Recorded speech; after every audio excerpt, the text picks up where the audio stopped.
你们早，欢迎你们到这儿来。Good morning, ladies and gentlemen. Welcome to Hong Kong. I think some of you are not from Hong Kong, right? Anybody from overseas? Coming from other countries? 有从国内来的有没有啊？全都是香港的。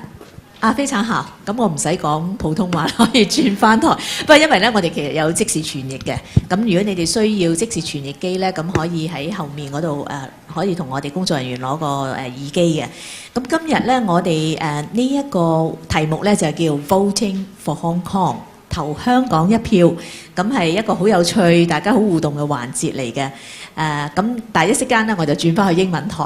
咁等我哋兩位講者咧都可以明白我講緊啲咩嘢。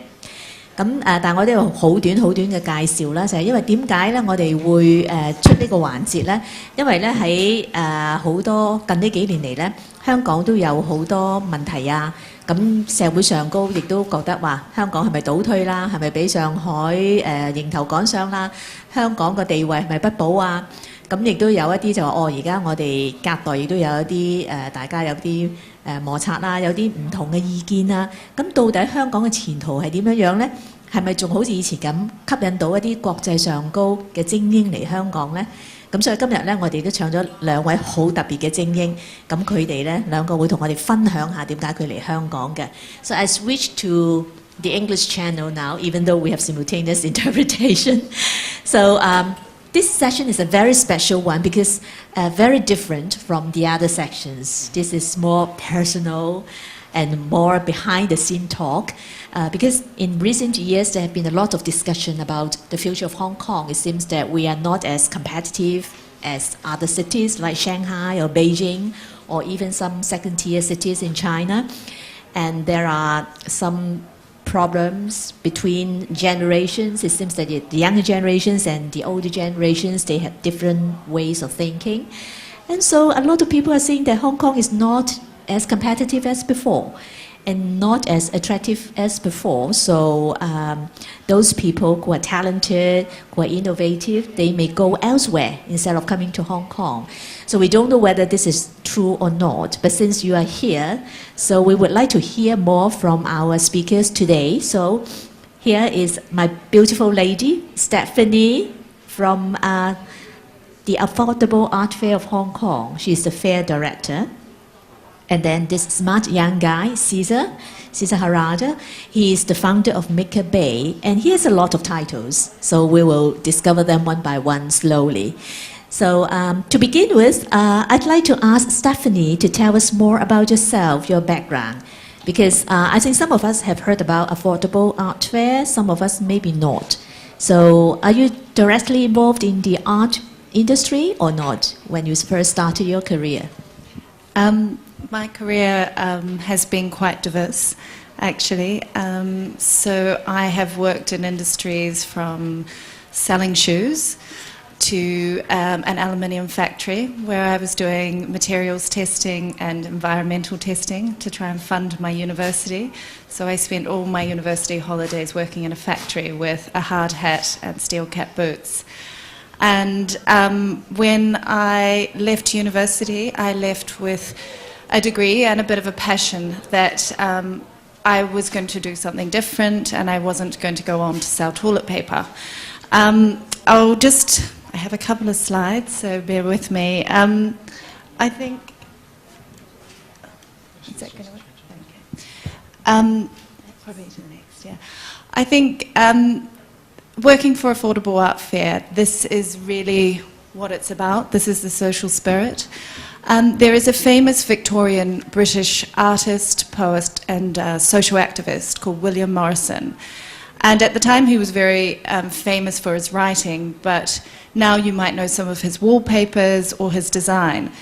But his whole idea was that he was going to transform the art through beauty.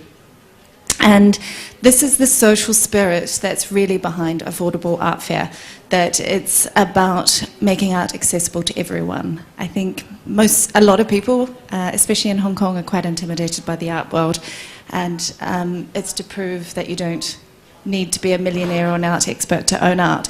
And Affordable Art Fair really appealed to me. which is how I sort of became involved. So so this is an artwork that was shown this year in our Young Talent Hong Kong exhibition, and it's one of my favourite, and I find it really ironic. It's using toilet paper. She uses toilet paper and tissue paper, which is very disposable materials, but makes them beautiful and intricate. And I find it really ironic because when I said at the start of my career, I was like, I wasn't going to sell toilet paper, and now I have to eat my words.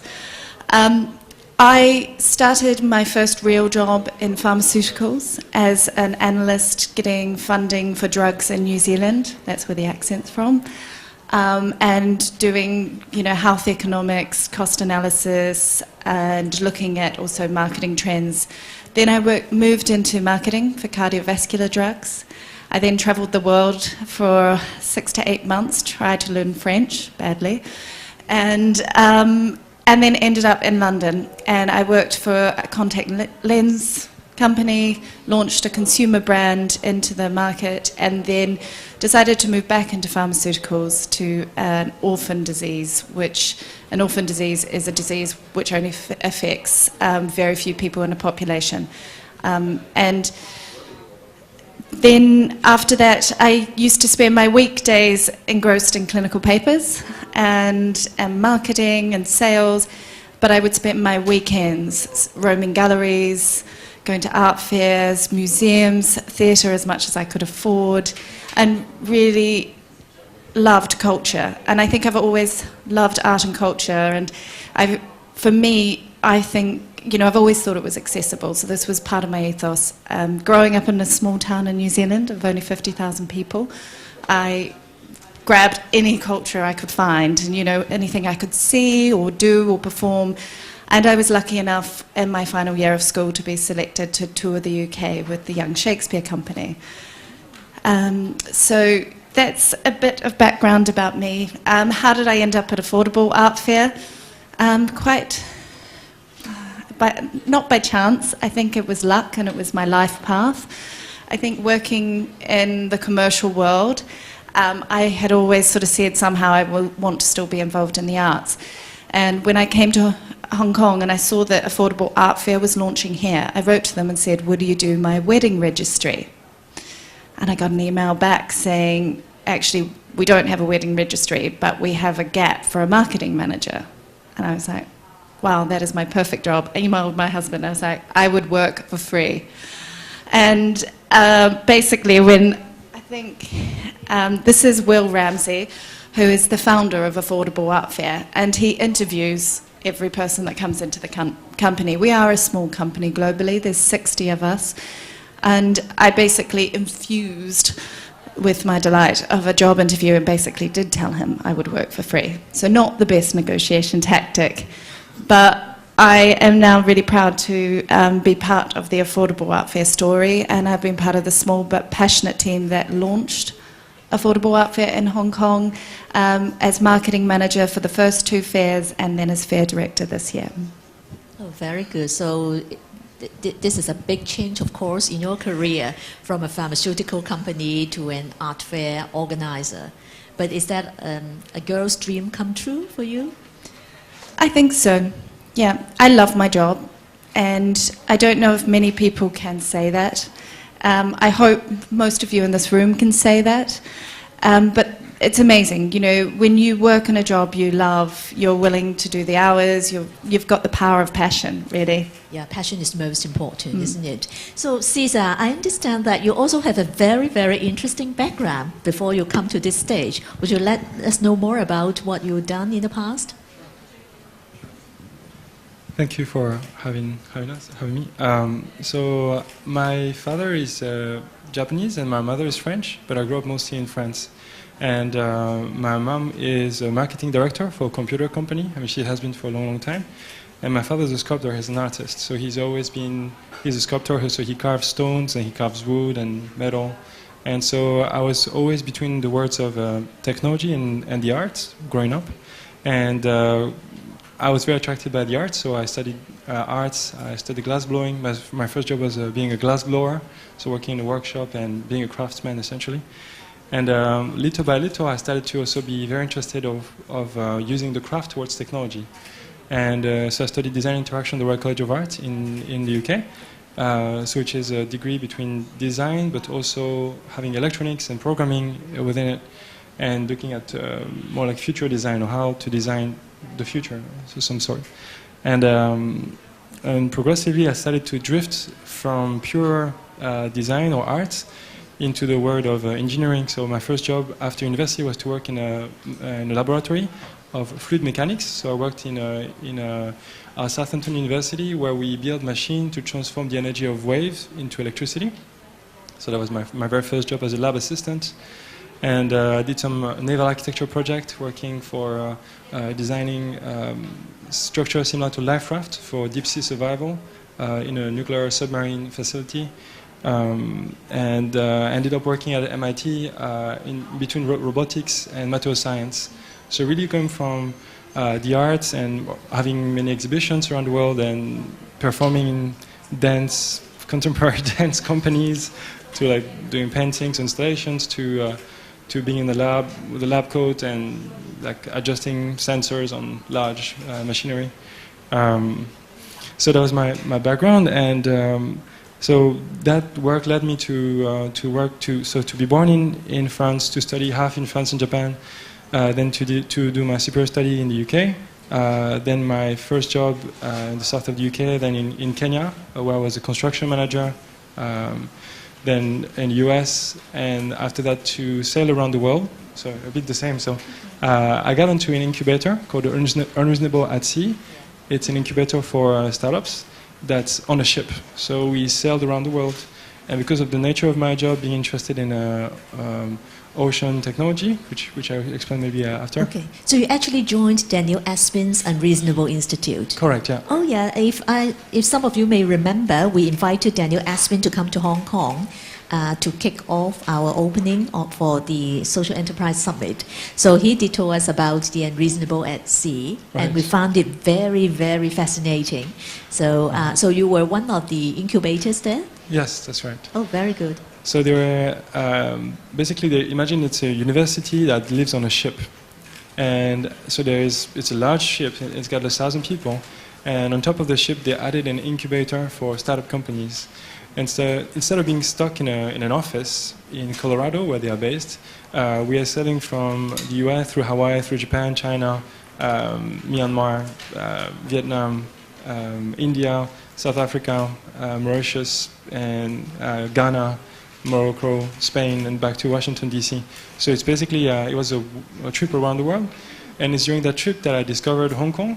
And having visited most of the large harbor in the world because of my work, I fell in love with Hong Kong for the culture of the people, the hard work ethics, the free market, access to manufacturing and electronics, the quality of your transport system, the logistics, the tax. There's so many amazing things, and I'm interested in environmental issues, and Asia has been developing very fast, and there's also a big environmental impact about this development.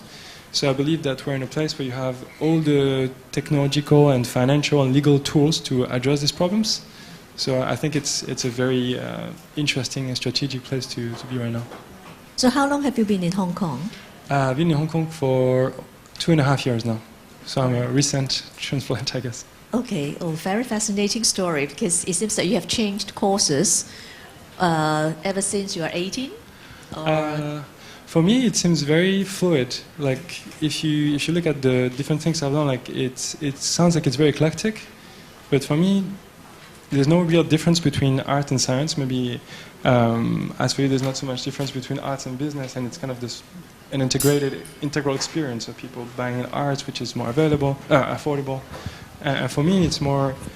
I think that high art, like really amazing art, typically requires a lot of discipline, like science does, and requires to be very good technically. And high science requires to be extremely creative. And so I believe that art and science don't really have a clear border when you do innovative things. Yeah. So talking about innovation, so we have been discussing about social innovation in recent years. It seems that it's a very popular trend now. So of course by social innovation, it means all types of innovation that can bring to us social values and to benefit some of the disadvantaged sectors through innovative methods. So can you let us know, both Stephanie and Cesar, what kind of innovation you have brought about in your own industry or in your own area? Stephanie? So I think Affordable Art Fair was really founded on the principle of making art accessible to everyone. And Will Ramsey started it in 1999 with the idea to democratise the art world, because many people feel very intimidated by the art world and they feel like it's only a playground for the rich or those with all the insider knowledge. And so it's about breaking down those boundaries. You know, people see an art gallery door, that glass door, and most people are not confident to actually push through that door and go in and see art and embrace art. And so for the last 16 years, we've achieved some great things, I think. You know, we've had over 120 fairs around the world. We're now in 12 cities. We're very much global, and we're the most popular art fair. We've had 1.6 million visitors. We've had tens of thousands of artists and hundreds of thousands of galleries exhibiting. And we've sold nearly £250 million worth of art. Now, what does that mean in the real world? It really means that artists can practice. And I'm just going to see if I can flip to a slide. I mean, for me, this is actually the crux of what Affordable Art Fair is about. Because I think artists are essential to any city, you know, and it's about, actually don't feed the artists, buy their art and let them feed themselves, or support them and nurture them and let them bring, because I think as you've seen, I mean, especially with Cesar's background, is you need creative thinking. And creative thinking doesn't necessarily need to be inside the creative world or the creative industries. Creative thinking can actually be placed into science. It can be placed into business. It can be placed into trading. And then amazing things happen. And that's how you get innovation. So for us, you know, Affordable Art Fair, we allow artists to practice. And the only way for an artist to get better is to practice full time. Most artists in Hong Kong, even the top artists, are not practicing full-time. They're teaching or they're working in bars or in cafes. And I don't know how creative you can be at 10 o'clock at night when you've just done a 60-hour work week. So for us, you know, really, for us, it's about helping those emerging and mid-career artists hopefully be the masters of the future. With specifically what we've done in Hong Kong is a developing market. I think Asia especially is just at a crux at the moment. You know, there is such a thirst for knowledge. You know, people want to be engaged in the arts. There's not necessarily the habit of having art in your home or going to art galleries or museums so much. So it's a really exciting time to be a part of the art world. There's a developing culture, which is also part of, you know, the exciting part is we're just part of this art ecosystem and developing it. And really what we see is that Hong Kong is very different to other cities. So we see, when you look at the level of art ownership, I often go to meetings, you know, in these big businesses and corporates and sponsors, and I'm sitting in a meeting room with no art on the walls. And I'm asking, you know, these young professionals, so do you have art? And they're like, no. And there's many reasons why people think they can't have art in their homes. But I think there's really the courage and the confidence in their taste.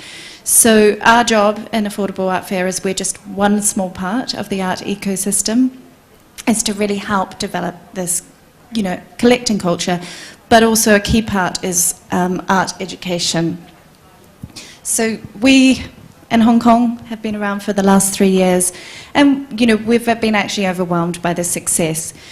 When, as a marketer, coming in with a brand called Affordable Art Fair in a city that loves luxury, I was quite worried. And I was like, we looked at, do we change the name? Do we change the colour? And I was quite adamant, as a person who loved the brand in London, that we were not to do any of these things. Because I think there's actually room in this market, and there's a desire for something for art for the people. And we've been really lucky that we've had such a success story.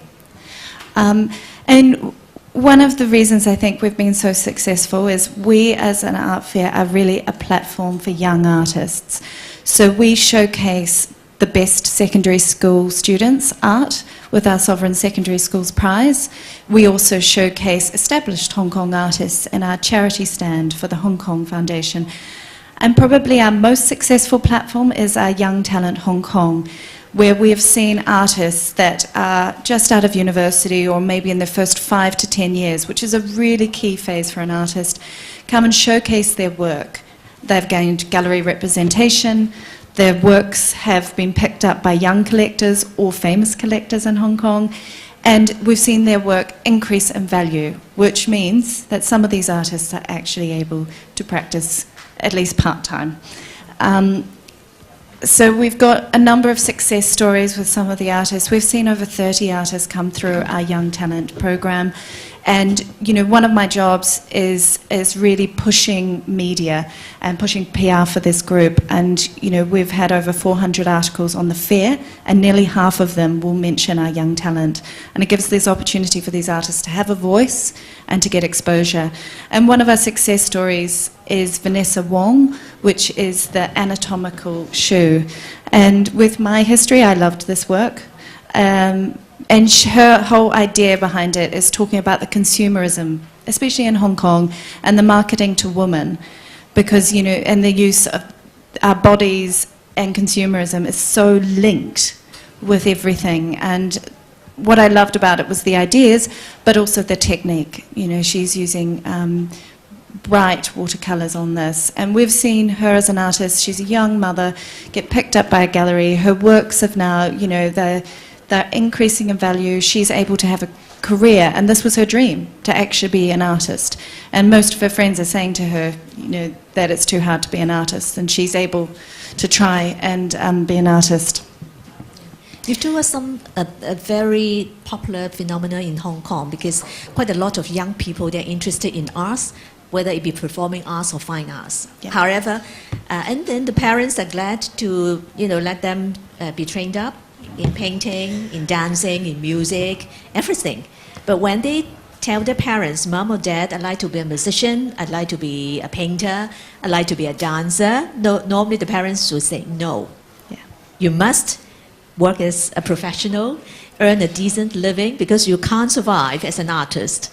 So this is what we've been addressing all these years. We hope that in the future there will be a way out for aspiring young artists. For example, for those people who really would like to be musicians, who would really love to be painters, but the real world scenario is it's difficult for them to survive. So how could we balance the reward system together with the development of arts is a big issue in Hong Kong. So I'm very glad that Stephanie here today tells us that, well, you have a way out, and you are actually helping the budding artists to become more mature and let more people know about their work. So having said that, so will someday, after these young artists, after they become famous, so their artworks will escalate in price, and so they will go to Christie's or they will go to Sotheby's.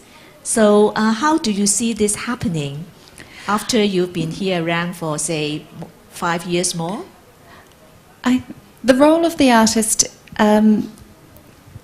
is actually to interpret what's happening, ideas and expressions that are often we find hard to articulate.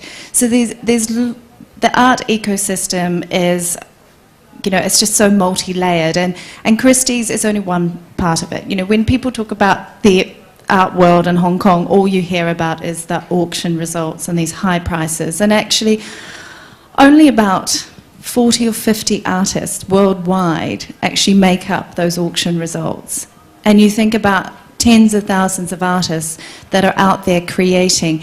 And these artists, some are making commercial work that goes into galleries, that goes into hopefully, you know, museums and institutions, and, you know, as the best of the best get to that point. But also you're seeing artists out there just creating, and they're interpreting society and what's happening. And where you see some of the best art is when a culture is in flux, when there's a cultural change. So you saw at the turn of the 19th century in Western Europe, when they were having lots of movement of immigration, there was this golden age happening in sort of, Austrian, Hungarian empires and things. You had artists creating a lot at that time and interpreting, and you had, some artists talking about the Gilded Age. So you've got, probably some of you are familiar with something like the Kiss, which is all gilded and gold and glitter, and you look at it and you think, wow, that's amazing, that reflects what power was happening in Vienna. But if you look at the position, actually that model is in a really submissive position, and she's being kissed, probably not consensually. So it talks about the society. And what you see is, I think Hong Kong and China is going through such a development and such a change, and it is our artists that are able to interpret that change. So their role, I think, is also really non-commercial. It's about, we will look back in 10 or 15 years, and it will be the artists that help to cement some of the ideas and some of the change that's happening. I think also commercially it's a really exciting time to be an artist in Hong Kong, because we have M+ coming, and I know it's delayed, but it is coming, and they're doing one of the biggest collections of contemporary, especially Chinese and Hong Kong art that has ever happened. And so as an artist, there is opportunities, but it's how do we sustain them? Very good. It's good to know that art is no longer the domain of the rich and famous. Even ordinary people could enjoy it, and young artists, they could have a way out with the help of a lot of institutions, especially a platform like the Affordable Art Fair. So, Cesar, do you see similar things happening in the maker movement? So, are you trying to popularize science and technology in Hong Kong? Yeah, so is it possible to have maybe maybe next? Maybe this? Okay. So maybe I'll go, yeah. So you're mentioning that the budding artists, maybe first I'd like to make a comment about what you were saying about the artist being the interpreter of the time. And I agree. A lot of artists are interpreter, and they are feeling the zeitgeist and expressing how they feel and how they perceive, and the kind of the medium and the center of the society. But I like to think as the artists as potentially also have another function in society, which is to foresee what's going to happen, or to be somebody who anticipates the change, or actually who is contributing and proposing, being a force of proposition, and being the maker of that change. And that, for me, it's really important, because I feel oftentimes the artists are kind of on the margin of society, and just, like you're just making a comment about society, when I feel that this comment actually really contributes to make society better. And as a form of reflection, as a form of proposition. And so we're trying to do the same in some sort of way, to give budding artists or engineers or designers or scientists to express themselves.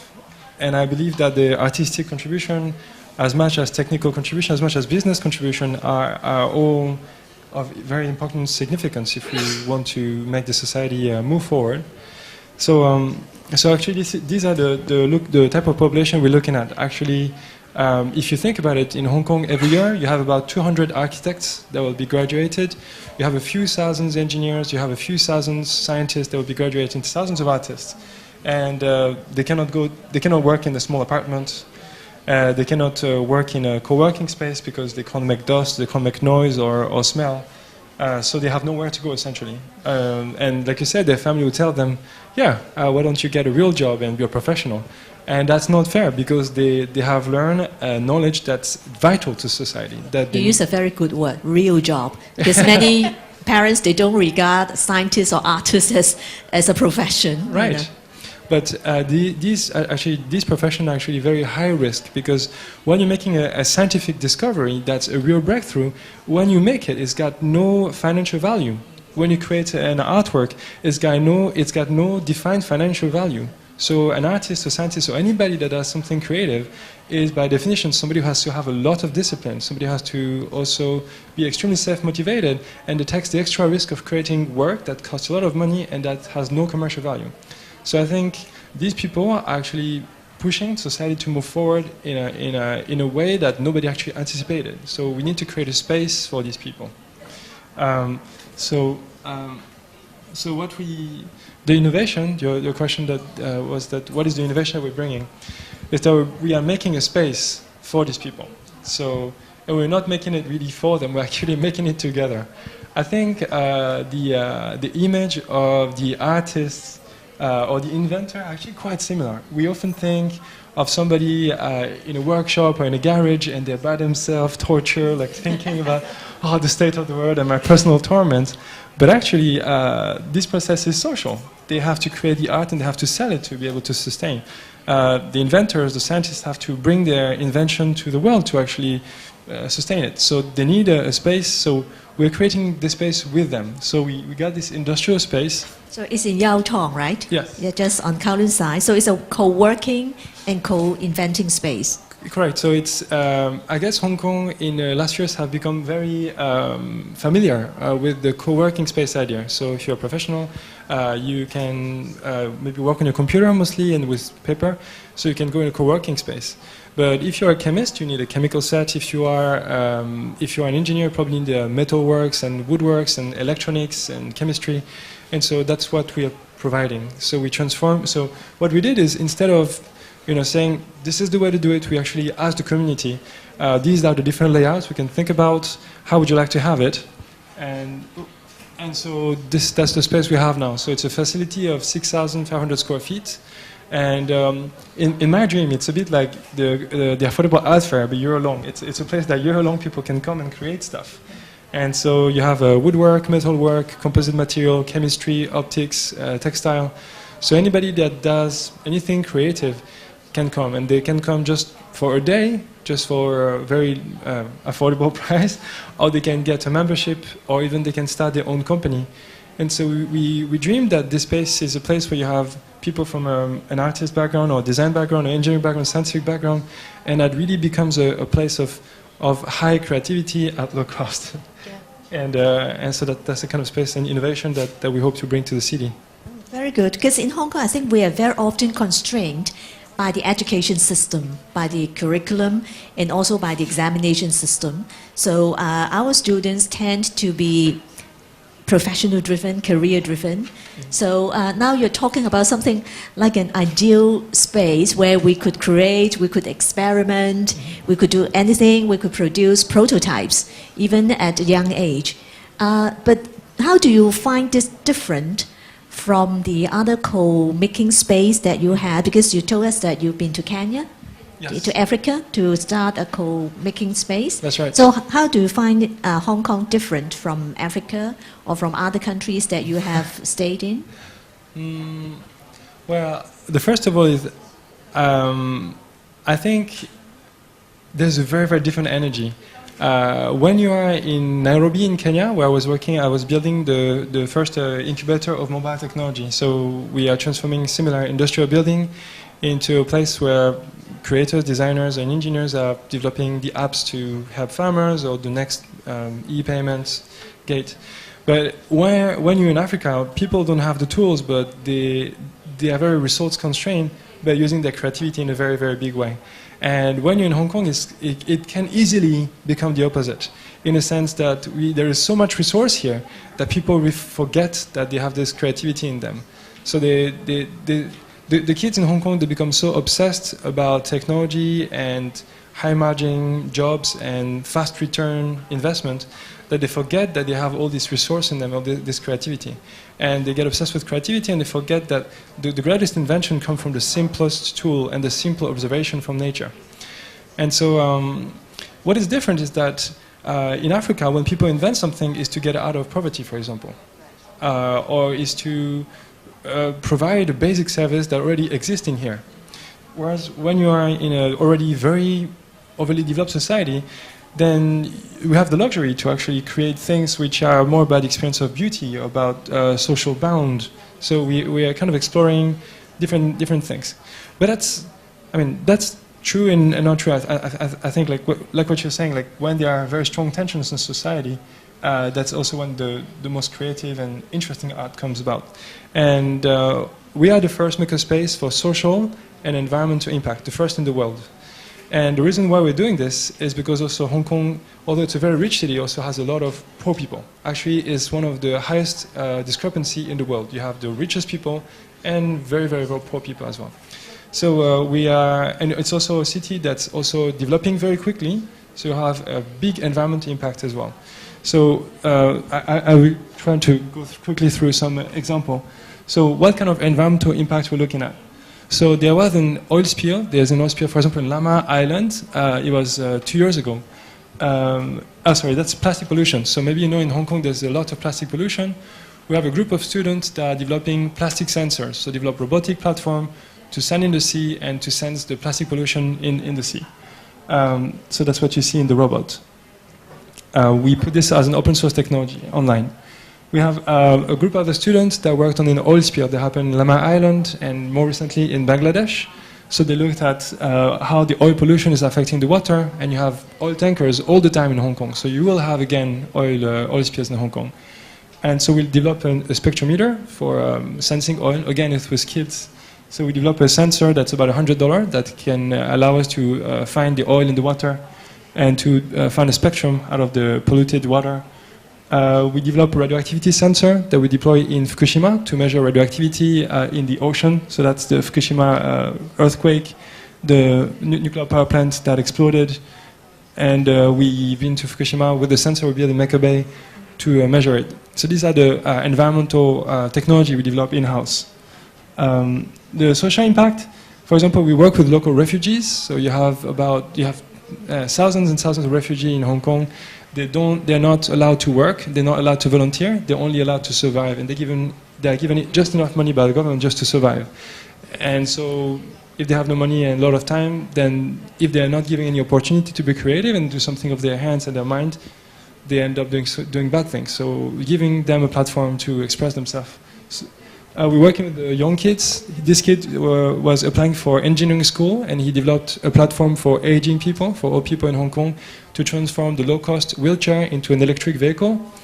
We're teaching kids electronics and Android development to develop robotic platform. And so we're doing lots and lots of projects which are connecting technology, nature and people, essentially. All this sounds very exciting, and you're actually applying them into our daily lives. Right. Like the bicycle for aging population. Maybe I would need one in 10 years' time myself. I hope not. And it looks very simple. You could just drive around by yourself. Right. Yeah.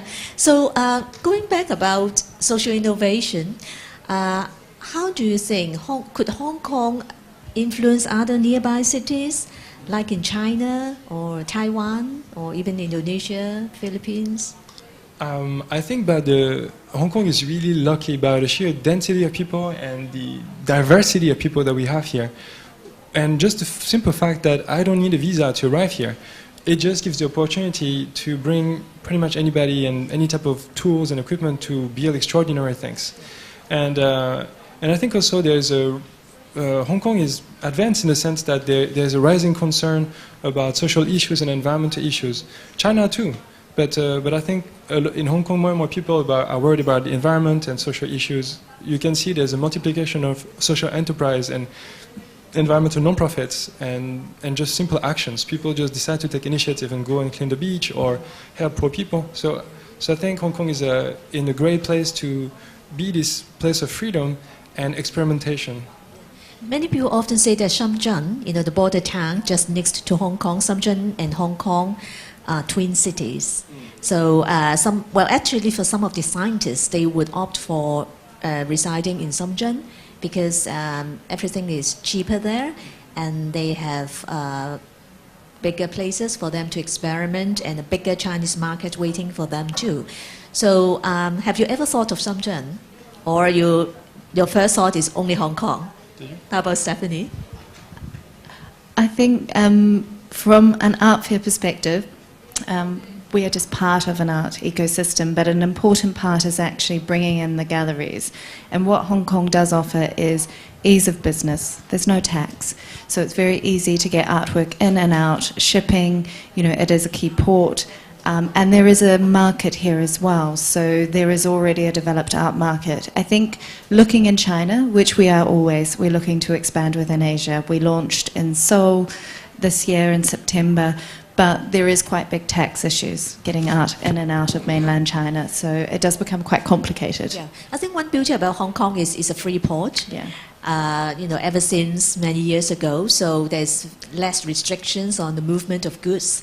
And you don't need to declare, and you don't need to do the carnet. Everything is so easy to do trading in Hong Kong. Yeah. So, but still, China, people say that is the biggest market for art in the future. So, do you have any future plans to venture into China? We're always looking. We're always looking at China, and I think the key for that is to get the right partner.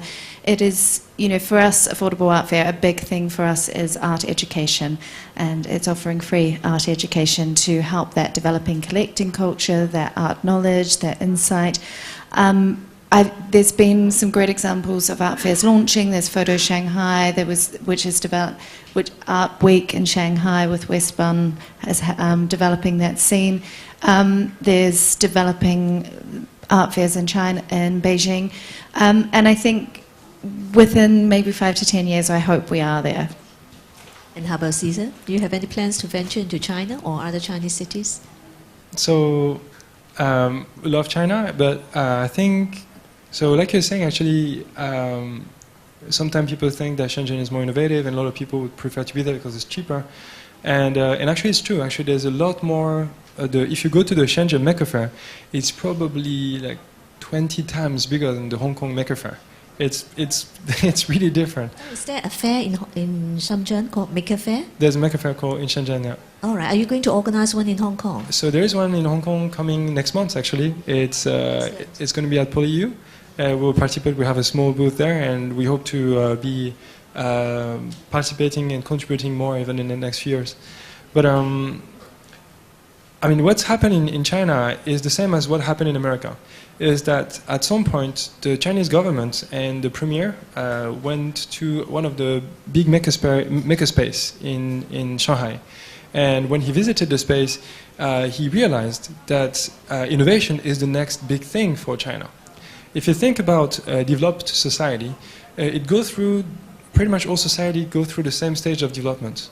First, you start with agriculture. Hong Kong was mostly fishing, and then it goes through an industrial phase. And then it becomes the industry of services, and then it becomes a database society in which we are right now. But what do you have after you have all this computer and financial service?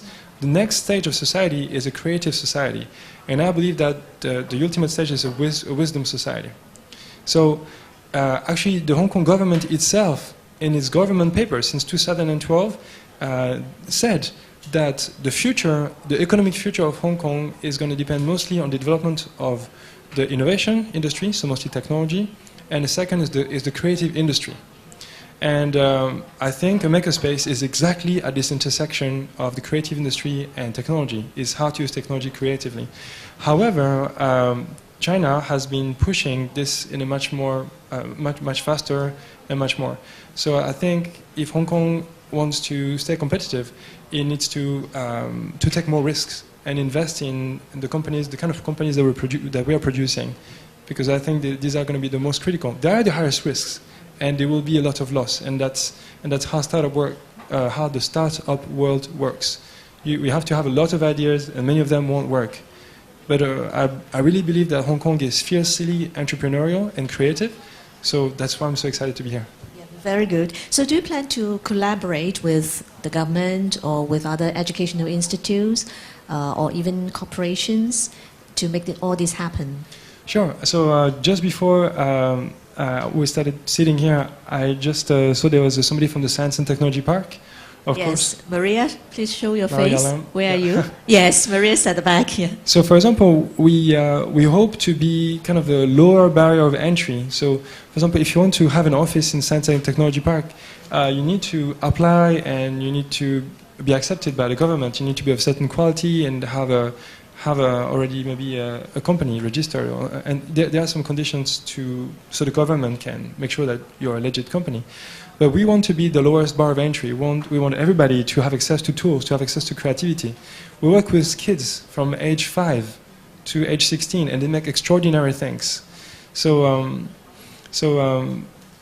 We are working with people in China, but we're actually working so much internationally as well. So, for example, just this week, I'm going to Manila at the end of the week because the Philippines government understands that a creative technology platform connects education, the industry, government, everybody in the same place. And they have 7,000 islands in the Philippines. The week after, I'm going to be in Florida because in the US as well, where they have in the Caribbean islands, where I'm going to be sailing around, they also want to develop this kind of infrastructure that connects the creative industry, research, and education. Very good. So much for the... Sorry, Stephanie, you'd like to add something? I was just going to say one of the definite advantages in Hong Kong is the collaboration culture. I think there's... I've never been somewhere where there was such a can-do attitude working. I mean, people, you send an email and you say, can we meet for coffee, whether it's a brand, whether it's a charity, whether it's an institution, and people come together and they do talk and they trade. And I think that was, you know, a learning for me coming into more of an Asian culture is everything's a bit of a trade and it doesn't necessarily have to be money. And I think that's probably, you know, you sitting in your seats at the moment, you know, thinking as a social entrepreneur, you know, what can you trade? A lot. You know, you can help organisations, and there are a lot of organisations out there with money to spend and social responsibility. So it's about, you know, how do you collaborate? How do you work together? As entrepreneurs, we have 3 people in Hong Kong, and we put on an art fair, which you know, has 28,000 visitors, 135 galleries this year.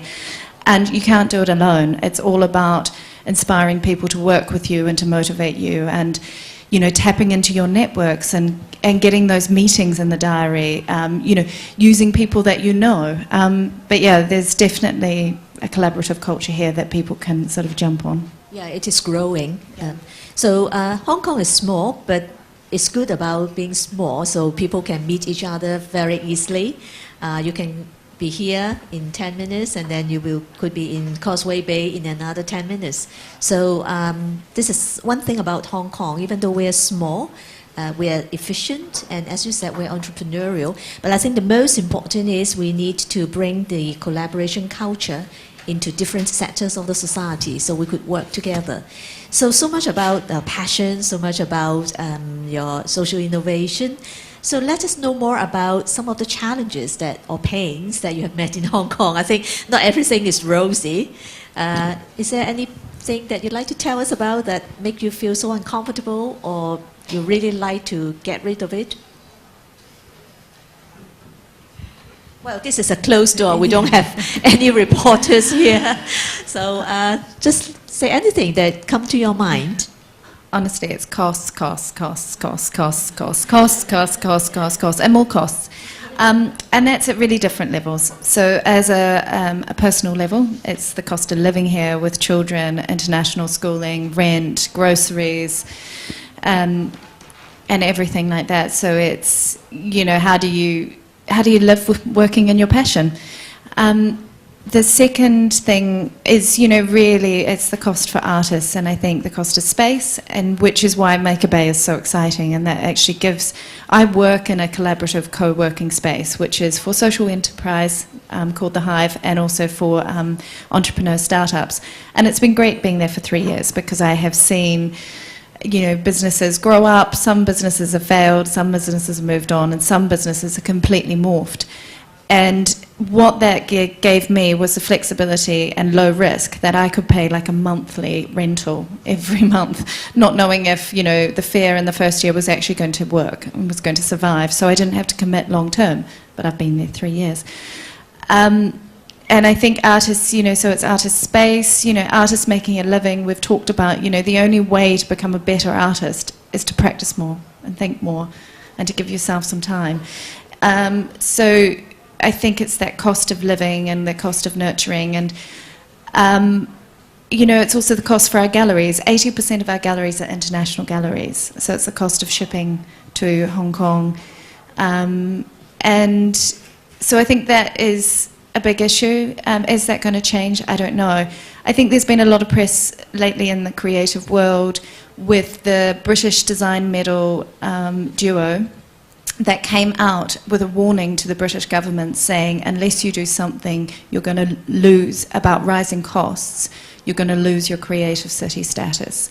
And, you know, it talks about the rising rents of creative people actually living in London. And actually, if you can't, you know, live in, you know, zone 1, 2 or 3 or even 4, if you're on the fringes, then why are you in London? And I think what you've seen is maybe, you know, in New York, the feeling that the costs there are so expensive and so that people have moved to LA. But, you know, I think in Hong Kong, I think if we want to keep our most creative people, then it is looking at costs. But I don't know if there's a solution. It's just a frustration. Yeah, we keep fingers crossed, but because it seems that the property prices are going down, you know, there are rumors that it may even tumble because the bubbles are, you know, are going to burst in London and Hong Kong. So maybe this is a good sign for change. I don't know. Can I just say something about property? We don't have any property tycoons here with us. If you are ever looking to buy a property, artists are like, you know, they will tell the property developers where to go next. Because when an artist go to an area, that is when they bring in creativity, they bring in spirit. They are naturally, I think as you said, they are social, they form communities. You know, and so that's where you see areas that the artists move in and they develop the area, develop a community, then the galleries move in, the artists find it too expensive, move out, then the high streets move in, they move out, the developers move in. So, you know, we need artists and we need them to actually show property developers where to go. Very good. And you, Cesar, have you met any pain, any challenges here? So for us, I mean, the real estate have been having a very big difficulty at the beginning, but because part of our work is to not sublet, but to give membership and give space. So we kind of flipped around that problem in the sense that we're trying to provide the cheapest place for artists and engineers and designers to work. But still, that is our business. So we're trying to flip around and transform that problem into our solution, into our revenue. What I found for me was the most difficult is the risk taking. I found that it was quite hard to find investors in Hong Kong that believe in this project, because it's the first makerspace in Hong Kong. I mean, there was another small makerspace called Dim Sum Lab, which was a community-based makerspace, but it was a half of this room, the size. So it was a small space. And it was great, but it was only possible because 20 guys who likes electronics decided to rent together a small apartment in Shangwan. But it's not an infrastructure that the city can use for developing its creative scene. It doesn't match the scale of Hong Kong at all. So we've been really lucky to have Synergy, Social Investors Club, ADAIP, and my own robotics company to invest in this project and start it. And now what we need is also entrepreneurs to take the step and come in the space. I think when you're starting a co-working space or a maker space, what's hard is to find the first few people that are creative regardless of the environment and be the first members of the community. So we have now amazing tools, we have a great staff, we are 25 minutes from Central, and we're looking for more members to creating this kind of critical mass. Now we need the creative people that are also courageous enough to be the first, like you were saying, like the first artist maybe in a poor neighborhood. It's kind of the same kind of transition. And the other thing that we've been struggling with the short attention span. I think people in Hong Kong are not everybody, but typically investors or even young people have a quite short attention span. So like a lot of investors are looking for like short, fast cash, and the same for like students. They're looking for a job that they're going to start and suddenly like earn immediately at the end of the month, because maybe that's what also their parents are asking them. But again, if you want to do something truly innovative, then there's definitely a dimension of danger. It means that if you do something that's new, then nobody's going to pay for it because it doesn't have value yet. So So yeah, so finding the student that, or the young people that, the artists that have enough confidence to spend a couple of months struggling, creating art or creating new technologies before they find a market, before they find an investor, before they start to find clients, is something that we have been struggling with. And so we are here to provide them all the infrastructure and build their confidence, organize art fairs or organize events, help them launch their products. So that's what we're trying to do. I have to declare interest because Cesar just mentioned that there is a social investors club, and I am a director of the social investors club, so I have to declare interest. Having said that, you point out a very important issue is about investment. So many often for social entrepreneurs, we have to look for early adopters, i.e. Social angel investors who are willing to look for long-term investment, not just short-term. Because in Hong Kong, we are so obsessed with short-term success, with short-term gains. When we look at the stock market, it's going up and down, and then how much money we could make. So such a financial culture is so strong in Hong Kong. So it seems that we apply it to everything, to culture, to education, to relationship, yeah. So it has come to a point when many of us are saying that, no, we couldn't go on like this. We must change, otherwise there will be no future for Hong Kong. Or we are at a crossroad now. If we don't change, if we don't look for some collaborative effort, if we don't look for diversified culture, diversified education, then we are in danger. So I'm so glad that today you've told us, yeah, we are at a crossroad. Still, we could engage in new way of business. We could engage in social engagement that could bring us common wealth to the community. Yeah, and long-term wealth. Well, when we say wealth, it's not only in terms of dollar sign, but mental well-being, social well-being, and financial well-being as well. So being an expatriate in Hong Kong, how do you feel? Is Hong Kong a friendly city to foreigners, to people from other countries? Well, seems that there's a big question mark. I think it is. I love living here.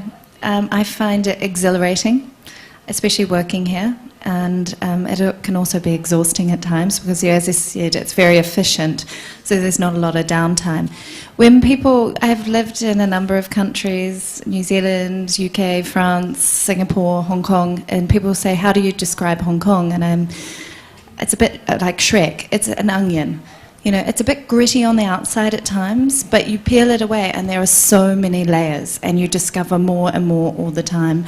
And I have been overwhelmed by the can-do attitude and the collaboration, and here it is, you can get in front of people, you can talk to people. I think there is a gift of an introduction here that there is not in other cities, and I think people sometimes don't realise it. But it's about just, asking, can you introduce me to this person? And I've never actually, no one's ever said no. And I think sometimes it's just, it's that risk-taking. I think people sometimes in Hong Kong are just scared to ask, and it's just about, where a lot of you are is, you're out there sort of promoting your passion or your cause or your business, and it's about, there are partners out there for you to find, and it's about how do you find them, so that from an expat, I find it a really easy, friendly city to be in. I think there is a lot of diversity in the sense of different communities. Sometimes I find it really hard to break into them. I think luckily for my job, I get to go to all the different artist areas and gallery areas and see the culture in that way. But I feel like there is the language barrier at times. I don't feel that I really break through that boundary and need some of, get more into the depth of a culture. Learn some Cantonese. I'm trying. French was really difficult for me. Cantonese and all the tones is even worse. But yeah, hopefully my two daughters will be my translators. How about for you, Cesar? So the question was about What have you, well, as an expatriate here, so how do you find Hong Kong a friendly city? Yes. Is it easy for you to get included into the local community? Yes. So first of all, I'm half French, half Japanese, and I grew up partly in Japan. So I know I look very Western, but actually I feel very Asian inside. Yeah. That's a big confusion, because when I'm with a lot of Asian people, I feel very like, I'm with my people. So, but I know they can see I'm different. But so I actually would like to make a comment before I dive into this about like the long-term future of Hong Kong. And the reason why I feel comfortable in the city is because I don't feel I'm just passing by. I really feel I'm part of the city, and I really feel I'm. Oh, this is great! Yeah. Love to hear that. And I really feel that I'm here to contribute for the long term of the city. And you know, you were saying about how do you make long-term investments and how do you make a city work? Like, for example, like putting money into making the social environment better, So I believe that a society.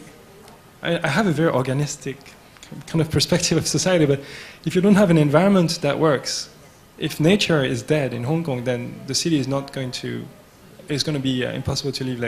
Like you can't breathe air in Beijing. It's starting to become impossible to live there. If you don't have a coherent social structure, then the city cannot build business. If people don't trust each other, you can't have a durable society. If you don't have a business that can create great companies, that can create great technologies, then you can actually get profit. So if you focus only on the short-term profit thing, actually profit doesn't exist without technology. It doesn't exist without the social order. It doesn't exist without the environment. And so exactly what you said is that if Hong Kong doesn't take that route of investing into the basic infrastructure, of safeguarding its environment and fortifying its social structure in this moment of pressure, then yes, the future, I think it's quite compromised. But I think it's very exciting to be in this moment where we can make a difference on these aspects. So my view when I arrived in Hong Kong, I know this is going to sound a bit ridiculous, but I thought, wow, this is the perfect city. You have a vertical city that is quite energy efficient, amazing transportation, and you can have access to nature. You have the freedom of the West and the wisdom of the East. So when I see Hong Kong, I can see it could almost be the perfect city.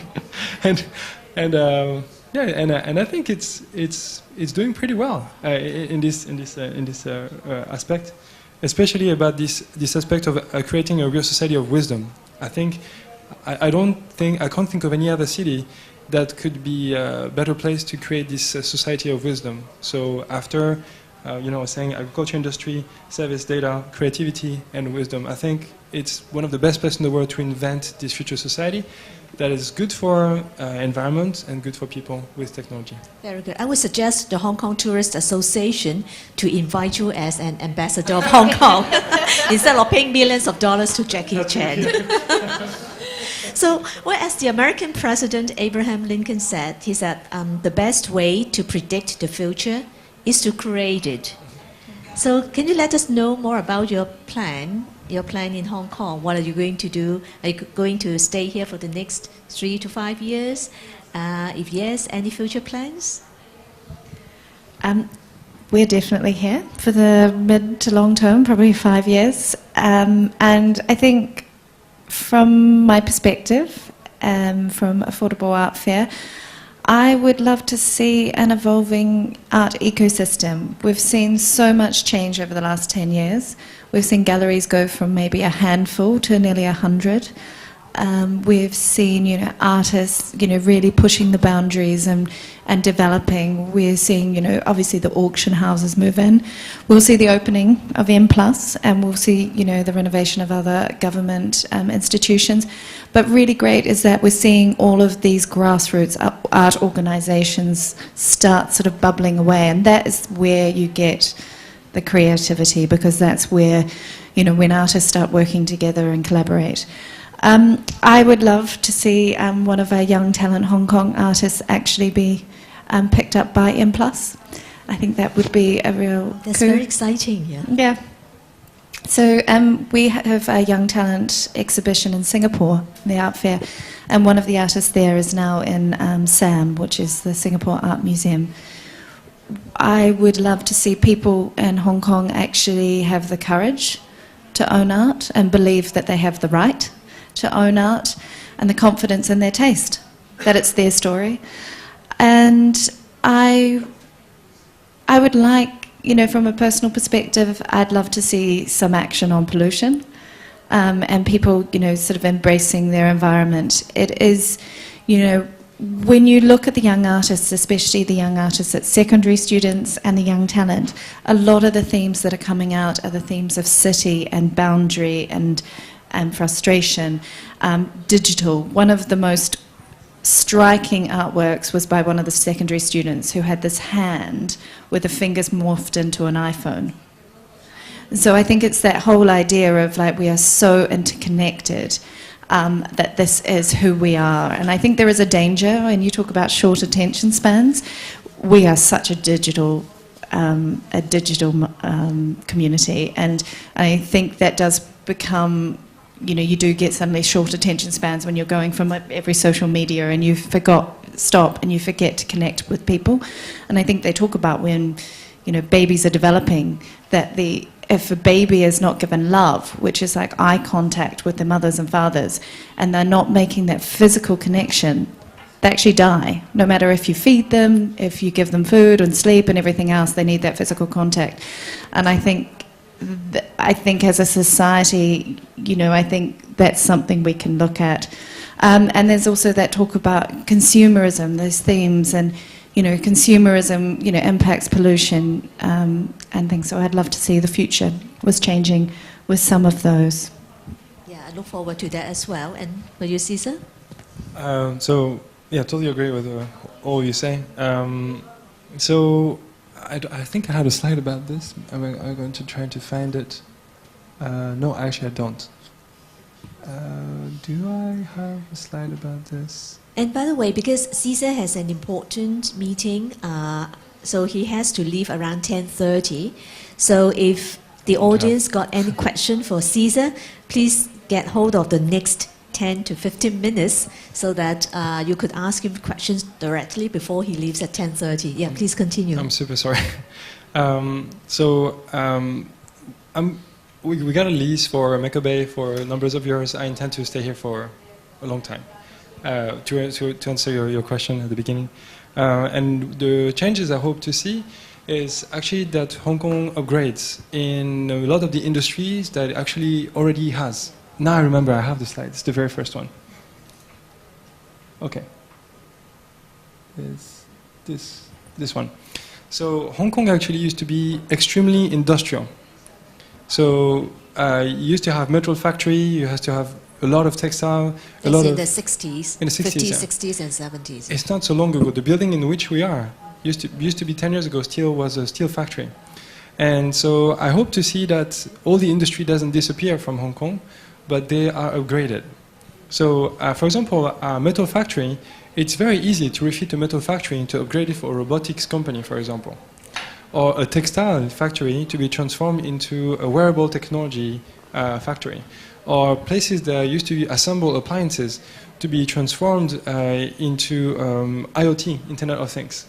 So all these are really brand new fields, and they are super exciting, and they are booming all over the world. But instead of upgrading a lot of the factories in Hong Kong, what I see is that moving to Shenzhen, moving to Guangzhou, and I think that's a huge waste, because you have a lot of really qualified engineers, and they have to commute every day to Shenzhen, to Guangzhou. And what they wish is that they increase their knowledge, they wish that they can transmit their knowledge to the young people, and then they build a better, more robust and more diverse society. So I have this wish that Hong Kong doesn't only become a place where you have only bankers and finance. Of course, we need them, they are absolutely necessary, but we need the whole ecosystem, I think, to create a durable society. That's the first.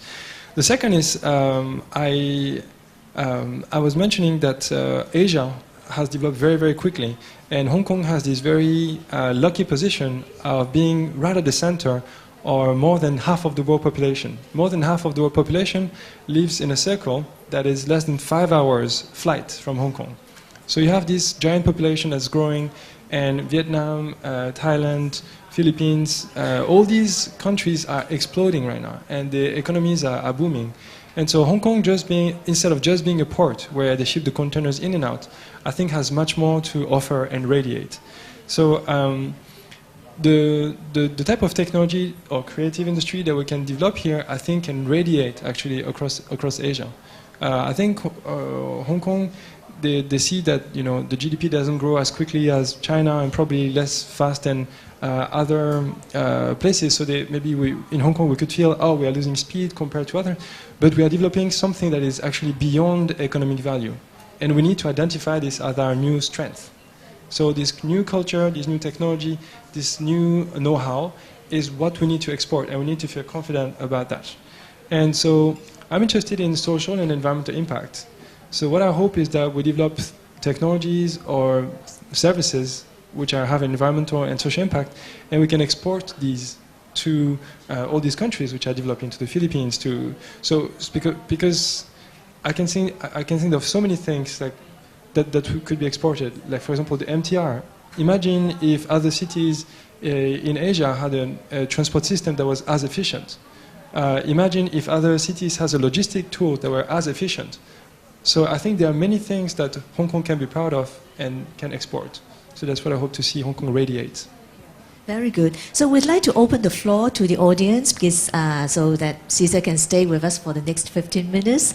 So any questions from the floor? I see a big hand at the back, Maria.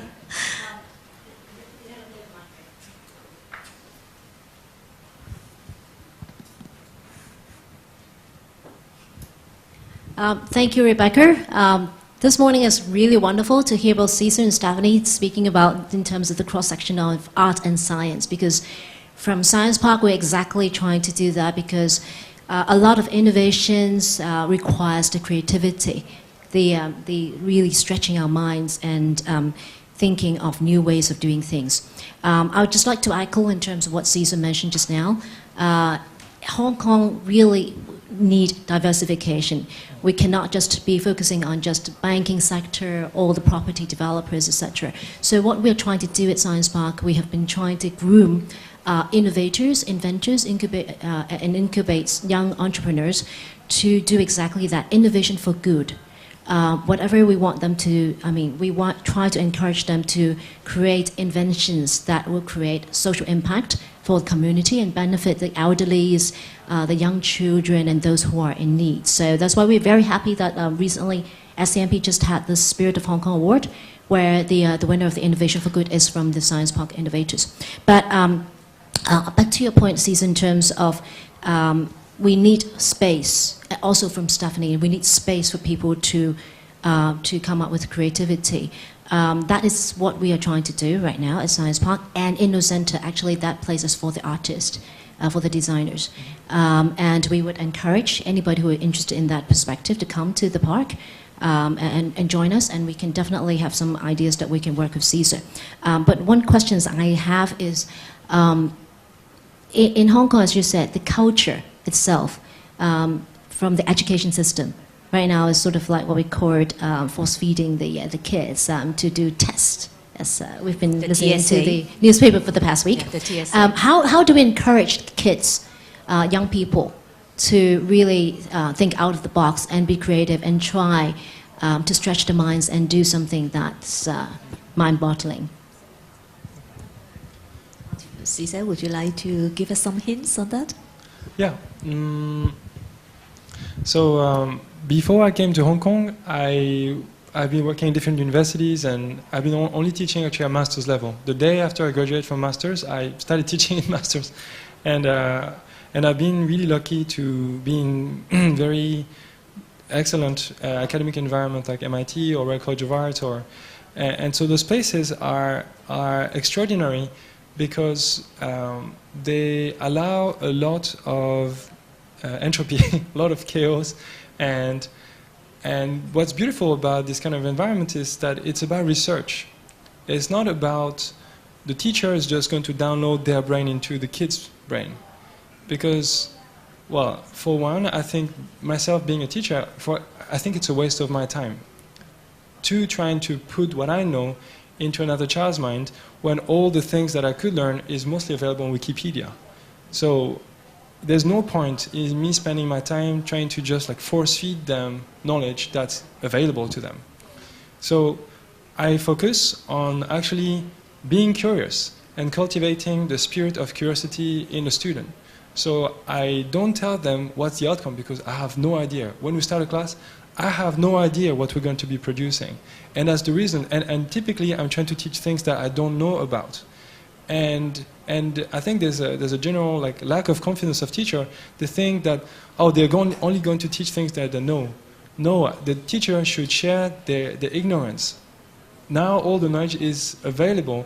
We need to have the courage to look at each other in the eye and say, honestly, I don't know. But we need to say, but I'm interested in this. And let's try to understand this. So let's try to solve this problem. And so that's what I like to see. And I think that's the only way we can actually create value for society. And that's the best way for kids to memorize.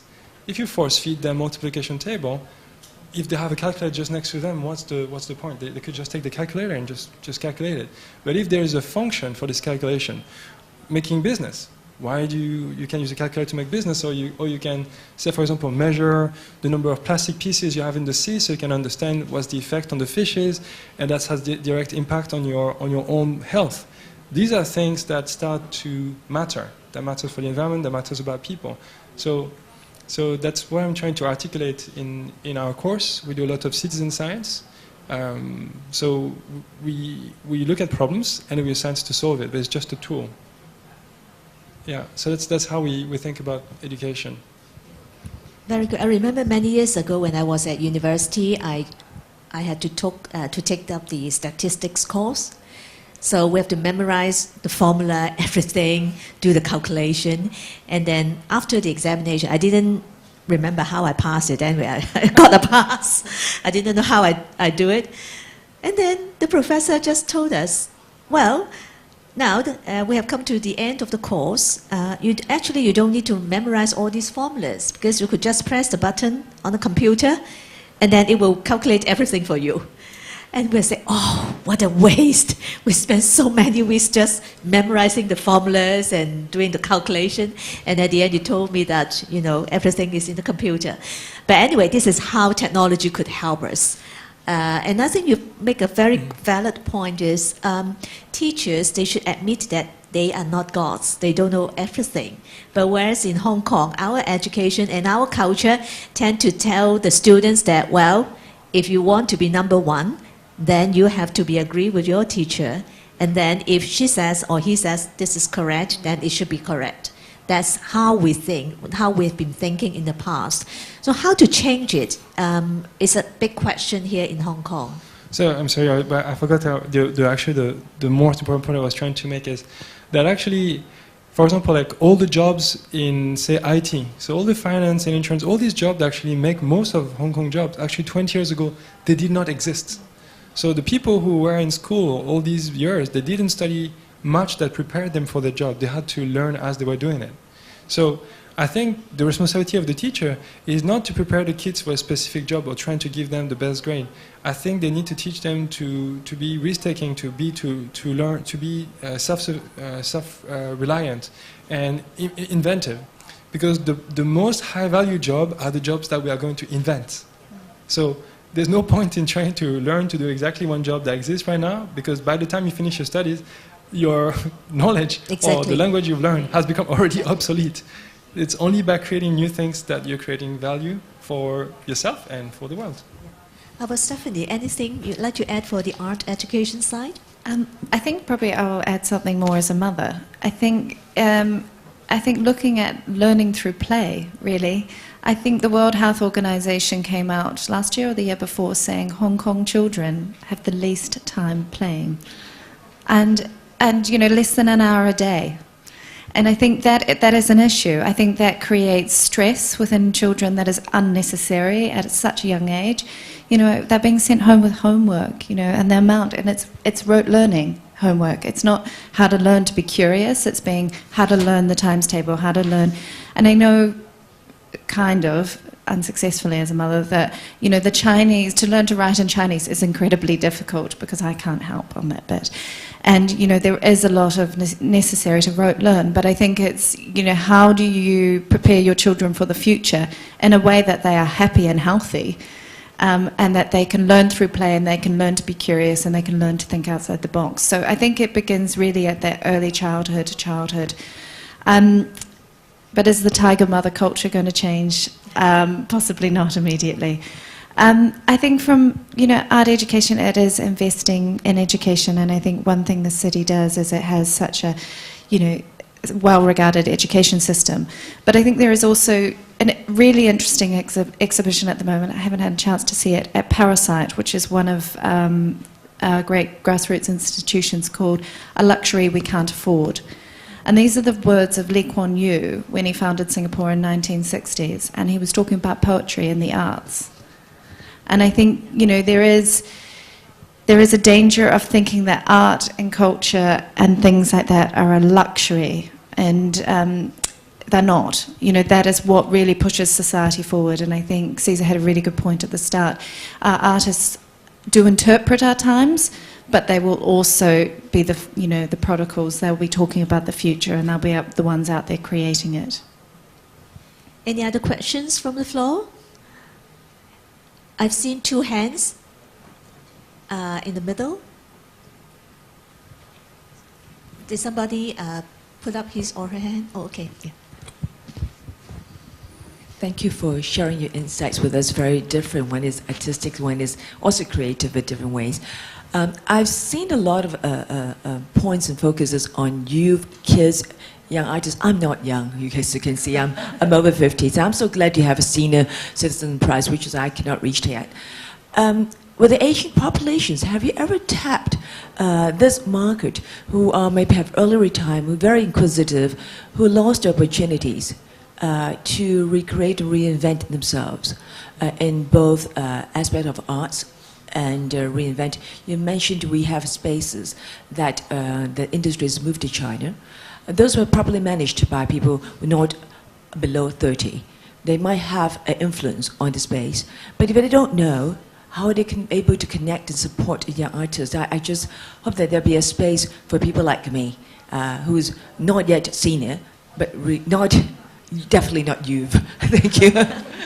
I'm glad that you put up this question. I have the same question in mind. So Stephanie, how about any possibility for retirees, for example, to express themselves in terms of art and be involved in the art community? I think this is a huge untapped potential, as you said, not just in Hong Kong, but you're seeing it everywhere. And this is what I call the underemployed. Because, you know, these are people that have got a huge range of experience, they've got the wisdom and they've got the skill, I think, to share with people, and I think they've got such a thirst for knowledge. And actually, this is the group that come to a lot of our art educations. We have this tour called Gallery Speed Dating, where we go around the galleries doing 5 minutes. Every gallery gets 5 minutes to try and woo you. And actually, most people that come on this are local Cantonese, over 40 or 50. So, you know, for us, we see our role really as providing fun and interactive and entry-level art education. You know, you don't need to come with an art history major. But there is, you know, art in the communities, and I think this is what is really exciting, that when I go to all these different districts where there's galleries and artist communities, that you actually start seeing these grassroots and coming up and bringing art into the communities. One group we work with is the Cancer Foundation to support their art therapy, and this is the use of art to try and articulate emotions and their journey of these patients. You know, whether it's the children of these patients, whether it's the carers, or whether they're the patients themselves, whether they are survivors or, you know, they're highly distressed and dealing with anxiety. But there are so many grassroots organisations popping up that need more and more support. So I think, you know, my advice to everyone is immerse yourself in the art world. Many people don't realise what is available and what is free. In this building, 3 or 4 times a year, you can see some of the most amazing art from the masters. Did you know that all the Sotheby's, Christie's and Bottom auctions are all free to go to? So if you want to see a Picasso, they'll be here. You know, and they'll be here for you to view. And it's free. A lot of the lectures at Art Week this week, if anyone's interested, it's the Art Gallery Association, and they have a range of about 10 lectures and talks this week, all talking about collecting, talking about the roles of corporates and sponsorship. And again, I implore you, you know, if you are out there trying to get collaborations, trying to get sponsorship, these are the things that are free for you to go to and think about how you're going to talk to these sponsors about your passion, your story.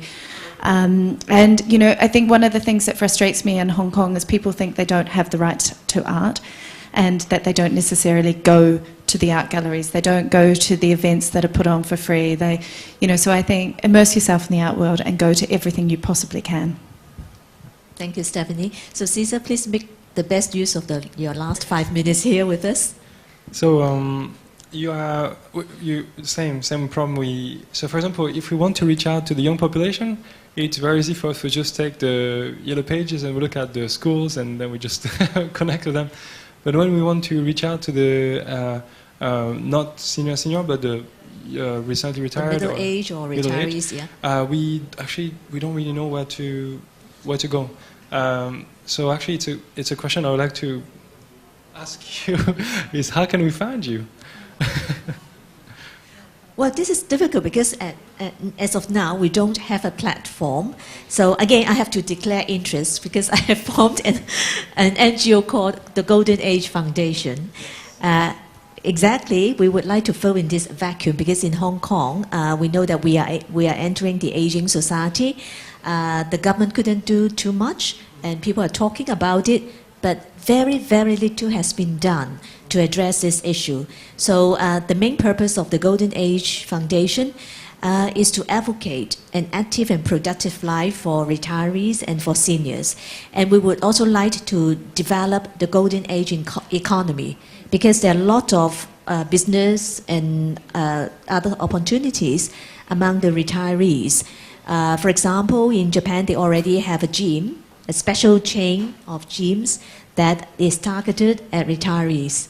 So it's specially made for them, and it is very popular. But in Hong Kong, we haven't got something like this. So I've been thinking of a lot of activities that we could do with the retirees and engage them. So a little advertisement, we're going to have the Golden Age Expo and Summit next year from January 30th to 31st here at the Exhibition Center. So come to me if you'd like to know more. So back to you, Cesar. About the MakerBay movement in Hong Kong, do you think it could be as popular as the affordable art fair? Maybe in different ways, but do you think you could, how many people you think you could engage in the next 3 to 5 years' time? So, because it's very different, it's not a one-time event, it's a facility. I can tell you that last month of October, we had more than 300 visitors, single visitors who just knocked at the door and just said they're interested just to come. And we have in a month and a half of having a newsletter, we have about 500 people who sign up for our newsletter. So we are brand new, and there's definitely a lot of interest. But I think when you talk about art or innovation, oftentimes it's less about the numbers, it's more qualitative than quantitative, And I like to think that our organization wouldn't necessarily have to have a lot of people to produce amazing projects and results. So I think what we really want to focus is more on the impact side of our equation. If the people that we can have a big social and environmental impact or really contribute to the creative industry, I think that would be very, very satisfying for us. Very good. Yeah. Any other questions from this side, perhaps? Just a comment. You've has a question posed to me. How do you find us? We belong to alumni of certain educations, corporations. They do have usually a data banks for people who have exited with organizations, is actually accessible. Would love to be reached. So I go to a corporation and I go to, I don't know, Hang Seng, and I tell them... You can probably work with the HR department. Okay. And I think there's a lot of them, like even Goldman Sachs have people coming back to work, so they have a database, like all the banks will have it, and university will have it too. Yeah. Because I think that is the tricky thing we've found in Hong Kong. In comparison to somewhere like London, where the fair's been going 16 years, their average age is probably 50 of their visitors. And I would say our average age in Hong Kong is more like 35.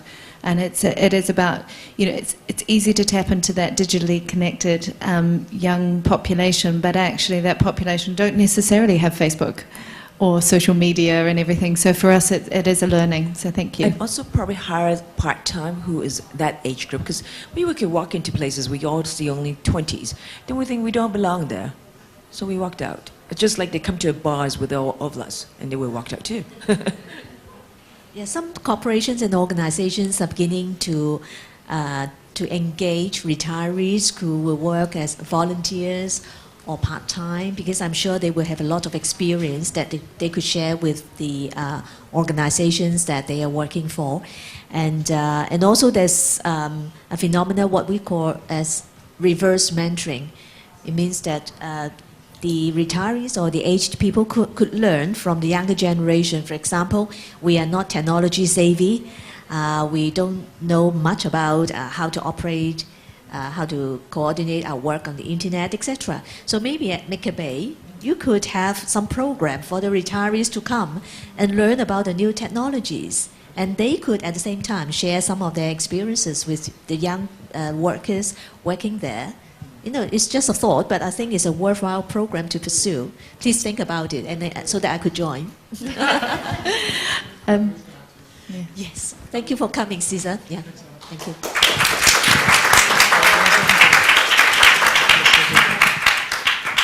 So if you'd like to contact Cesar, please go on to the MakerBay website.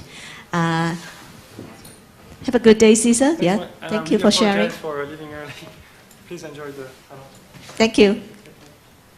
Yeah, Stephanie, please. I was just going to say there's something in New Zealand called GreyNet. So I don't know if there is something here, but it's been going for the last 10, 15 years, and it's all about technology for people, reaching retirement age, and it's all about bringing them up to speed. So yeah, that's one of the social enterprises in New Zealand. Maybe it can just be transported here. So do you know what they do? GreyNet, they train people in all the different regions or cities that then can train people on how to use the internet, how to engage in social media, emails, whatever's the latest thing that people in the community want to go to, and they just, I guess, advertise within communities, I think, and bring people in over retirement age. I have to ask my mum. Yeah, okay. Very good suggestion. So, Stephanie, because I know that you have brought with you some more slides and videos which you could show us about some of the work the artwork that you admire. Would you like to show them now? Yeah, I think, so probably, we've covered a lot of it, but I think what's quite interesting, we've talked about Affordable Art Fair's role in education. So, it was, for us, we really see that we are not just an art fair to sell art, we're also an art fair to offer people education, which is why we've got really fun art activities like our creative workshop, where you can come and get a bit creative and meet some of our art teachers, as well as interactive activities and talks and tours like gallery speed dating or how to start a collection. And this year we really put together an animation in that way to try and break down the boundaries and talk about what is art. So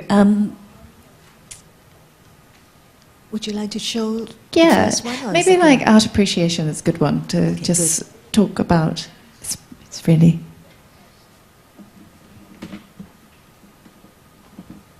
So there are a lot of takeaway for me today. First, I've learned that we have to live with passion, like what Stephanie and Cesar are doing.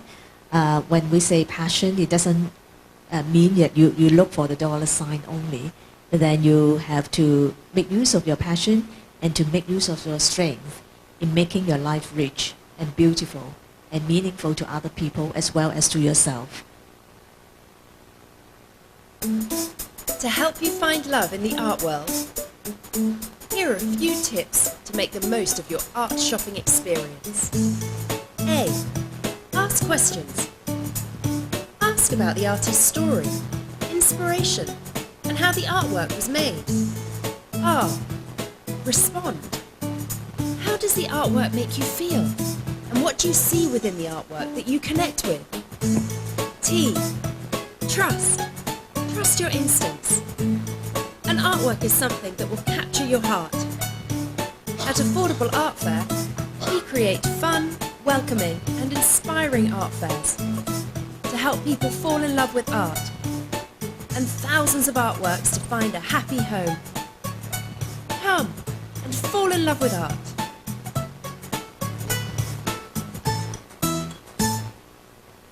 I love this. And also it let us know that we have to create opportunities when they are not yet available. And I think this is what social entrepreneurship is all about. Well, actually, this is what business is all about. We create business opportunities. So, nowadays, the distinction between a social enterprise and business is getting narrower. So, because a lot of businesses are embracing social entrepreneurship, and a lot of businesses know that they have to create social value as well as economic value. So I think what you are doing now is great. You are not only changing the art scene, you are also changing the art education, the culture scene in Hong Kong as well. And you are creating a lot of opportunities for young people, give them a ray of hope, and also give the parents and also corporations a new way to make use of art instead of just having them as an investment. And they are much more than an investment. So I think it is, I go and talk to a lot of corporates, and I think, one of my roles is really trying to be a bit of a fixer as well, because there is such a depth of talent here, and there are a number of artists trying to make a career, whether, in the creative industries, and so, it's putting together those artists with those corporates as well. And there are a lot of corporates out there with quite big budgets sitting in their corporate social responsibility budget that want to do something. They want to embrace, especially the local artists and local talent, but are also they're willing to get behind a story. Thank you so much, Stephanie, for sharing with us today. And another takeaway that I've learned is collaborative effort is most important nowadays, especially when we would like to address issues that are complicated and that have been embedded in the society for a long time.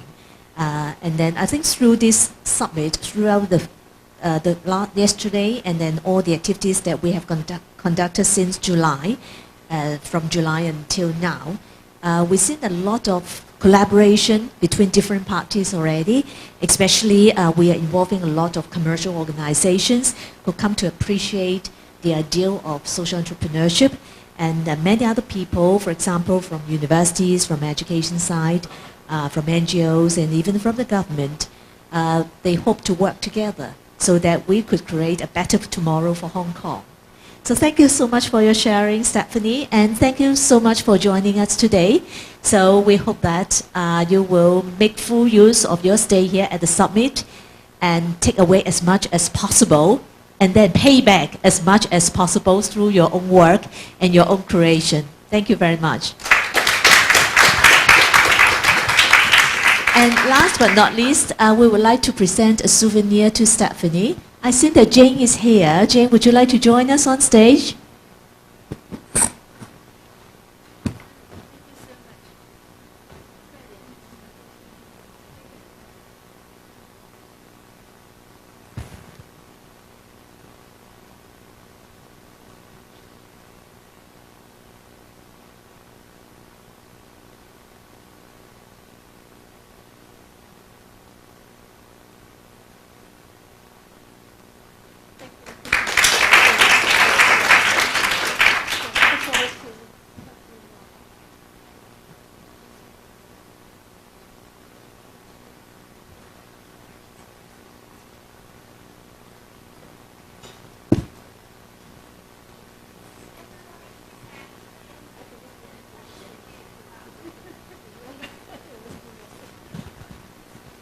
Yes, there is a questionnaire for each of you. So we would appreciate if you could fill it in and put it back on the chairs. Thank you.